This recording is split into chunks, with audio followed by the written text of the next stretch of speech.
Պարոն Բոզոյան, քանի որ դատարանի առջև ենք, նախ գործի մասին ձեր դիտարկումները եւ դատարանի ծեսորին ակնկալիք ունեք առհասարակ։ Ես անկեղծ ասած լուրջ ակնկալիք չունեմ, որովհետեւ մենք բոլորս տեսնում ենք, թե ինչպես են դատարանները դակում նման տիպի գործերը։ Սա ինձ հիշեցնում է ստալինյան ռեպրեսիաների ժամանակվա գործընթացները, որտեղ եռյակներ էին սարքում, տրոյկաներ էին սարքում, գիտեմ, ձեր պապերը, բաները պատմած կլինեն Ստալինի Բերիայի ռեժիմի ժամանակ։ Այսինքն այն ժամանակ էլ կար NKVD-ն գործը կարում է, հետո տալիս էր քննչական կոմիտեին, հետո դատարանից մարդ էր գալիս, տրոյկայով սարքում էին այդ գործերը։ Մարդ կգտնվի մարտադրամբարում։ Այո, եւ տարբեր գնահատականներով խորհրդային միության ստալինյան ռեժիմի ժամանակ գնդակահարվեցին միլիոնավոր մարդիկ եւ ընդհանուր առմամբ գնդակահարվեցին եւ Սիբիր աքսորվեցին մոտարապես նույն տարբեր գնահատականներով 10-ից 15 միլիոն մարդ եւ ի վերջո 1956 թվականին այդ ամենը բացահայտվեց եւ դատապարտվեց եւ խորհրդային միություն եւ աշխարհում եւ այն ինչ որ կատարվեց ստալինյան ռեժիմի ժամանակ ոչ մի պարագայում չի կարելի դա որ մենք թույլ տանք որ կրկնվի Հայաստանում։ Նույնը կարելի ասել Հիտլերյան Գերմանիայի ժամանակ։ Եթե դուք հիշում եք նացիստական կուսակցությունը, երբ որ գալիս էր փորձում էր գալ իշխանության, ինչ արեց։ 33 թվականին մարտի 5-ին պետք է անցկացվեին ընտրությունները, ընդամենը 8 օր առաջ, փետրվարի 27-ին Ռեյխստագը հրկիզվեց եւ գցեցին այդ հրկիզման խնդիրը դեպքը կոմունիստների վրա եւ 1 օր անց արգելվեց կոմունիստական կուսակցությունը, որ ազդեց ընտրությունների արդյունքների վրա։ Ընդհանրապես սցենարն էլ ոչ վաղ դուք ընդհանրապես միանշանակ, ընդհանրապես 6 ամիս անց Գերմանիայում հայտարարվեց, որ բացի նացիստական կուսակցությունից այլ կուսակցություն պետք է չլինի։ Հիմա տեսեք, մենք 21-րդ դարում ենք ապրում, բնականաբար այդպիսի բան հնարավոր չի լինել այն մասշտաբներով, ինչպես որ եղավ Հիտլերյան Գերմանիայում, բայց ուշադրություն դարձրեք Նիկոլ Փաշինյանի հռետորաբանությունը։ Իր տեսակետից 3 նախագահներին պետք է գնդակահարել, սատկեցնել։ Ես ուզում եմ ուշադրություն դարձնեմ Հայաստանում ԵՄ-ի ներկայացուցին, Ֆրանսիայի դեսպանին եւ մնացած օտարերկրյա դիվանագիտական ներկայացուցիչներին եւ միջազգային իրավապաշտպան կառույցներին։ 3 նախկին նախագահներին պետք է սատկեցնել, գնդակահարել։ Սամվել Կարապետյանին եւ Գագիկ Ծառուկյանին պետք է գնդակահարել։ Վազգեն Մանուկյանն ու Ռաֆի Հովհաննիսյանը շայկա են, բանդա են։ Բանդայի ներկայացուցիչներին պետք է բնականաբար ձերբակալել։ Ցույց տվեք մի այլ գործիչ կամ կուսակցություն, որի նկատմամբ Նիկոլ Փաշինյանը դիտարկում է որպես քաղաքական մրցակից։ Իր տեսակետից, բացի իր նեղ խմբակից, մնացած բոլորը կամ բանդիտներ են, կամ մարդասպաններ են, կամ հանցագործներ են, կամ թալանչիներ են, մնացածները։ Ավելին, այս ընտրապայքարի ժամանակ մենք առաջին անգամ հանդիպեցինք դեպքի, երբ որ ինքը արդեն շարքային քաղաքացուն ասում է, որ դուք կաշառված եք քրեոլիգարխիայի ներկայացուցիչների։ Սա ցույց է տալիս այս մարդու մտածողությունն ու բառապաշարը, պատկերացումները։ Տրամաբանական էր, որ քանի որ իրեն հասարակության 25%-ը գնահատում է որպես Թուրքիայի ուղղակի գործակալ, որ տվյալներն եք դուք մեջ բերում։ Տարբեր սոցիոլոգիական տվյալներ կան, որ 25% այդպես է մտածում։ 40-45%-ը իմպերատիվ պահանջում է իր հեռացումը իշխանությունից եւ մոտ 60-65%-ը պատրաստ է դեմ քվեարկել։ Հասկանալի պատճառներով ինքը վախերի մեջ է ապրում, դաջված է իր ճակատին արդեն դա պետական դավաճանի բան է, ինքը փորձում է այդ պետական դավաճանը այսպես ասած դաջել իր հակառակորդների վրա եւ դրա համար ինքը ման է գալիս թե ում վրա, ինչի Անդրանիկ Թևանյանի վրա, որովհետեւ շատ պարզ սխեմա աշխատեց վերջին ժամանակահատվածում Բարգավաճ Հայաստան կուսակցության վարկանիշը կտրուկ այսպես ասած վարկանիշ բարձրացավ եւ շնորհիվ նրա որ ճիշտ տակտիկական սկզբունք որոշեց, որ Ծառուկյանը մարզերով էր քարոզարշավ անցկացնում, իսկ Անդրանիկ Թևանյանը քաղաքում եւ արդյունքում տվեց, այսպես ասած, սիներգիա, որի արդյունքում իսկ ինքը վախերի մեջ ապրող անձնավորություն է։ Եթե դուք նկատեք, ինքը շատ նման է նացիստական Գերմանիայում Հիտլերին։ Իր ամբողջ հռետորաբանությունը, պահվածքը, երկուսն էլ բավարար կրթություն չեն ստացել, փողոցային խուժան են եղել, անգրագետ են եղել եւ ատել են բոլորին։ Հիտլերի գործունեության արդյունքում Գերմանիայի ժողովրդի 30%-ը սպանվեց, մոտ ավելի քան 9 միլիոն մարդ։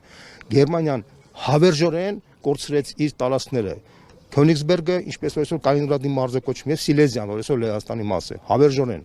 Եվ մեծ աղետ բերեց ամբողջ աշխարհին, ավելի քան 60 միլիոն մարդ կոտորվեց երկրորդ համաշխարհային պատերազմի ժամանակ։ Դրա միակ եւ գլխավոր մեղավորը դա Հիտլերն էր։ Հիմա Հայաստանում դրա ինտերպոլյացիան փոքր տեսակով Նիկոլ Փաշինյանն է դարձել եւ ինքը փաստացի այդ վախերի մեջ ապրելով փորձում է դաջել պետական դավաճանի պիտակը իր հակառակորդներին։ Այս պայմանությամբ ամենավտանգավորը ինքը համարել է Անդրանիկ Թևանյանին, դա էլ իրեն հրճակել է պետական դավաճան, ծիծաղելի մակարդակի հիմնավորում, որը նույնիսկ ժպիտ է առաջացնում բոլորի մոտ։ Այսօր Վազգեն Մանուկյանը ինձ զանգեց, առաջի վարչապետ, ասաց, որ ես այսպիսի անհետեցություն ծիծաղի մակարդակի ես չէի տեսել իմ կյանքում, որովհետև դուք շարունակեք Հայաստանի 30 տարվա մեջ այսպիսի անհետեցություն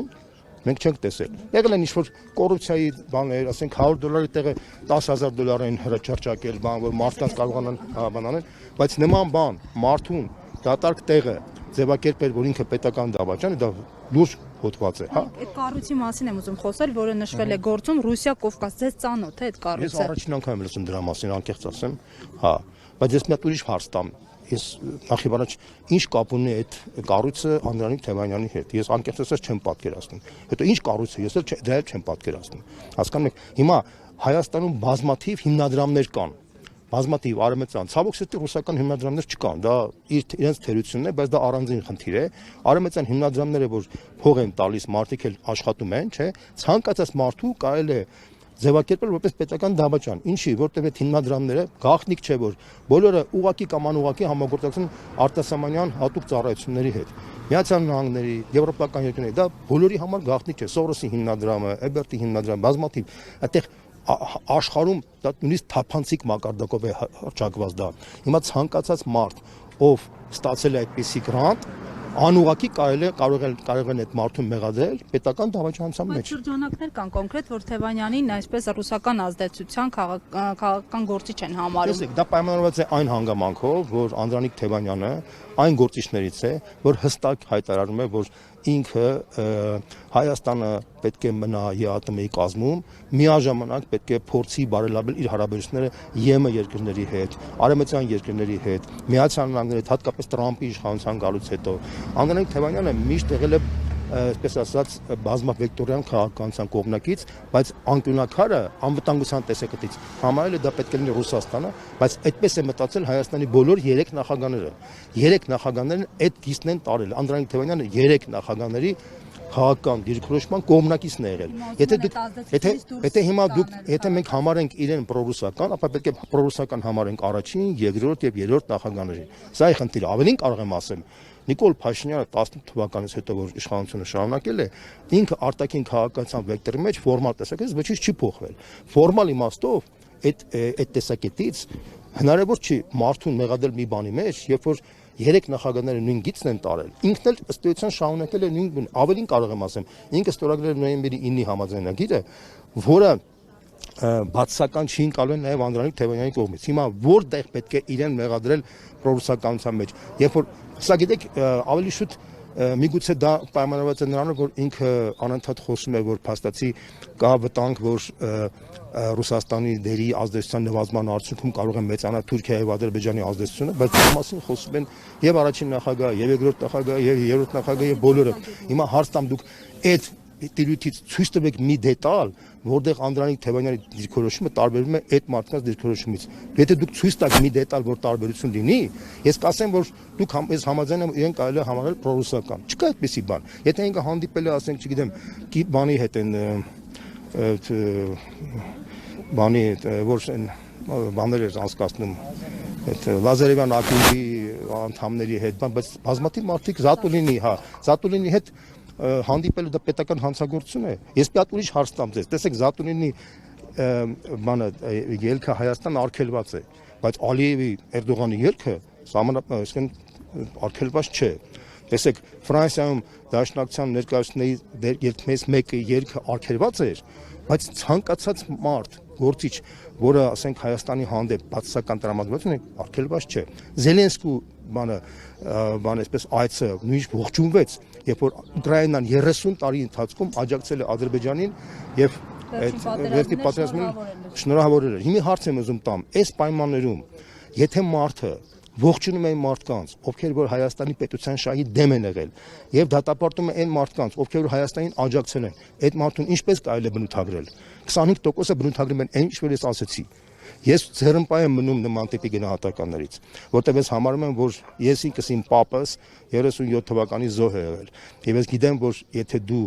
մարդուն մեղադրես նման վտանգավոր բանի մեջ, դա հետագայում կարող է գնալ եւ ըստ էության օղակը ընդլայնել եւ մեծ քանակով մարդիկ անք ռեպրեսիային ենթարկվեն։ Ինձ անձամբ իմ մոտիկ մարդիկ ընդդիմության դա մեղադրում են, որ ես շատ ավելի մեղմ եմ տրամադրված, որտեղ ես ասում եմ, որ պետք է իսկապես ԿՊ-ի շարքային միջին դասի, այդում նաև նույնիսկ ինչ-որ մի զանգվածի պետք է թույլ տալ, որ իրանք ինտեգրվեն հասարակության մեջ։ Եվ մեր իմ դիրքորոշումը, իմ մոտիկ ընկերների դիրքորոշումը, նույն Անդրանիկ Թևանյանը, նույն Գագիկ Ծառուկյանը իրենց ելույթների ժամանակ այդ շեշտադրումով մի քիչ տարբերվել են մյուսներից, որի համար միգուցե կողքից քննադատվել են, որ ավելի մեղմ են տրամադրված։ Հիմա հնարավոր իշխանության պարագայում այո, մենք դուրս ենք բաց հումանիտար միջանցքի մասին Անդրանիկ Թևանյանը մի քանի անգամ ասել է։ Գագիկ Ծառուկյանը այնքան ասել է, որ ըստ էության պետական, ես էլ եմ միանում, որ պետական ծառայողների հանդեպ պետք է տոլերանտ լինել, մարդիկ մեղավոր չեն, որ հայտնվել են գժի իշխանության պայմաններում հանգամանքների բերումով աշխատում են, հա։ Հիմա այս քայլերը մեր դիրքերը թույլատնում է հասկանալի պատճառներով, որովհետև փաստացի եթե դու մեղադրես մի մարդու, որ ասում էր, որ պետք է մենք տոլերանտ լինենք ԿՊ-ականների նկատմամբ, եւ այդ մարդուն մեղադրում է պետական դավաճանության մեջ, երկարացնում են այն մարդկանց լեզուն, ովքեր ասում են տեսակ, որ մենք ասում ենք սրանց պետք է կախախան անենք, տեսակ, որ մենք ասում ենք սրանք թուրքի դավաճանները պետք է բանանենք, հասկանում եք, այսինքն այդ իմաստով իհարկե մենք որոշակի իմաստով վարկանիշային կարող է կորուստ ունենանք, որտեղ մենք ավելի տոլերանտ, ավելի լայնախոհ, ավելի կոնսոլիդացիայի կողմնակից ենք եղել, սա է խնդիրը։